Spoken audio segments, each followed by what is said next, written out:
a colony is not what people have in mind. And honestly, even so much of our legal establishment, Scottish legal and political establishment, simply don't know what a colony is. They have this picture, they have this idea, this sort of cartoon version of what a colony is in their heads. And a colony is very simply a people under a foreign sovereignty, a people that are being oppressed, that have been denied the right to self-determination and are being administered under the rule of a foreign power. Now, one of the reasons that our establishment, as you've rightly said, denies that Scotland is a colony is because they have swallowed the line that Scotland entered into a voluntary partnership with England and created a state known as the United Kingdom.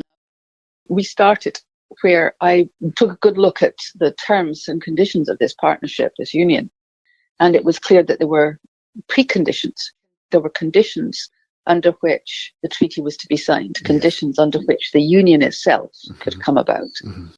And one of those was the continuation in Scotland of the Claims of Right Act of 1689, which upholds the civil rights of the people of Scotland.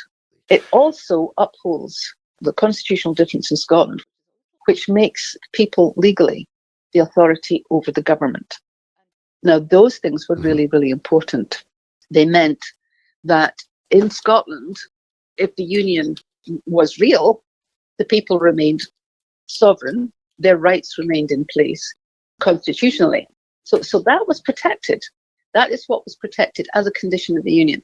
So where we began was, if there's a union, if there's a partnership, a voluntary partnership, then the conditions that allowed it to take place must be there.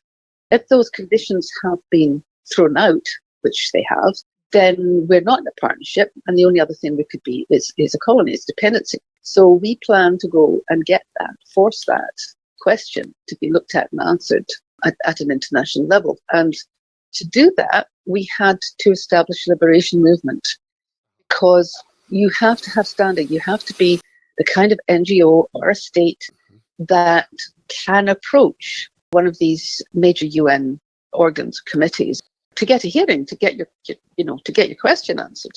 So that's where all the work has been, establishing a real liberation movement, 16,000 strong plus on the ground campaigns. Salvo is, campaign and fundraising arm, campaigning for recognition of the constitutional rights of Scotland, protesting and campaigning against the transfer of the people's sovereignty over their land in these unlawful free ports and special economic zones where the sovereignty is being transferred to corporations. So we had to do all of that. And it's kind of hard work to organise a democratic campaign of that size